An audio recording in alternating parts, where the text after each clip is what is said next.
Le Conseil des ministres avait annoncé la reprise ou le lancement des opérations de déguerpissement, mais cette décision du colonel Mamadi Doumbouya fait des mécontents. Nous allons suivre la réaction de cette dame révoltée, victime, qui regrette le fait qu'il n'y ait pas eu de délai, on ne leur a pas donné de temps pour déplacer leurs kiosques.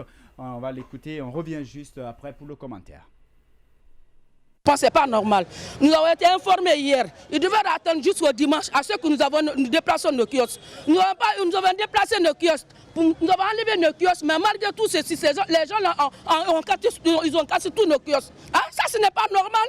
Si nous sommes informés, on a été informés hier. Ils devaient attendre jusqu'à dimanche à ce que nous déplaçons nos kiosques. Mais s'ils viennent casser les kiosques, est-ce que ça c'est normal? Et puis nous avons un papier d'autorisation de la LONAGI. Pour que nous puissions rester sur place. Malgré tout ça, nous avons été les victimes. Mais ça, c'est pas normal. Le cœur, oui, Mfali. Oui, je crois que... La décision, elle est bonne, mais est-ce que la démarche déjà n'est pas à questionner? Voilà, la décision, je crois que ça s'inscrit un peu, si vous voulez, dans la reconstruction de notre capitale. Parce que, imaginez-vous, à travers cette anecdote, quand M. Alpha Condé disait, quand il était venu avec son ami Erdogan, ce dernier lui demandait « Ah, mais où se trouve la capitale ?» Donc, ça veut dire que aujourd'hui... La plus vilaine capitale du monde. Voilà, donc oui. Conakry fait partir au fait, des villes qu'on appelle villes sauvages, c'est-à-dire qui ont besoin vraiment de reconstruction. L'initiative, elle est bonne, elle est à saluer. Mais c'est dans la démarche où il faut peut-être conseiller au CNRD, parce que la dame que nous venons d'écouter, à l'en croire, il n'y a pas eu de délai. Il n'y a pas eu de délai, c'est qu'au lendemain du Conseil des ministres, les occupants, ils sont venus les déguerpir.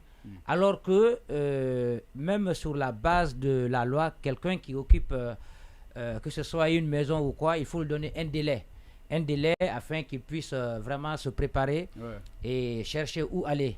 Et au-delà, la responsabilité de l'État, c'est vrai, l'État peut récupérer tout ce qui appartient, mais il est aussi de sa responsabilité de protéger les citoyens. Qui qu'ils soient, l'État doit quand même les protéger. Maintenant, ces femmes ont été déguerpies. Mais est-ce qu'il y a eu en amont des démarches effectuées pour pouvoir les recaser? Parce que vous savez qu'il y a quand même des sans-abri à Conakry qui n'ont pas où aller dormir. Même s'il y a des immeubles qui ne sont pas habités, mais il y a des Guinéens qui n'ont pas où poser la tête la nuit et qui dorment dans ces marchés en bordure des routes. Donc l'État, à mon avis, d'abord devrait mener une campagne de sensibilisation. Après la campagne de sensibilisation, un délai est fixé. Mais sur de long terme, il y a un véritable travail à faire. Parce que ces femmes que vous voyez ne se lèvent pas un beau jour pour venir s'installer là. La responsabilité revient aussi aux autorités locales qui octroient par exemple ces parcelles, ces domaines, voilà, aux femmes afin qu'elles exercent le petit commerce. Et n'oubliez pas que ces femmes, à la fin de chaque mois aussi, payent de l'argent. Et journalièrement, il y a des taxes aussi qui sont payées. Donc on ne peut pas, à bras raccourcis, même si l'opération est bonne, même si c'est une bonne initiative, mais venir tout d'un coup tomber sur des femmes, moi je crois que la récupération des domaines de l'État, la récupération, si vous voulez, le déguerpissement des emprises, c'est une bonne initiative, mais l'État doit mettre un peu du social dans cette démarche.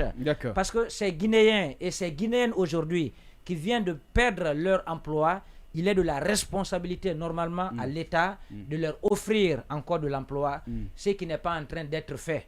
Donc une fois encore, je crois que ces femmes, si elles se constituent partie civile devant des juridictions, elles peuvent remporter des batailles judiciaires face à l'État parce que la démarche n'a pas été respectée. Est-ce que l'État s'est endossé sur une base juridique pour pouvoir le faire? Si ça a été fait, en tout cas le délai n'a pas été respecté. Il faut y mettre vraiment du social dans ces genres d'opérations.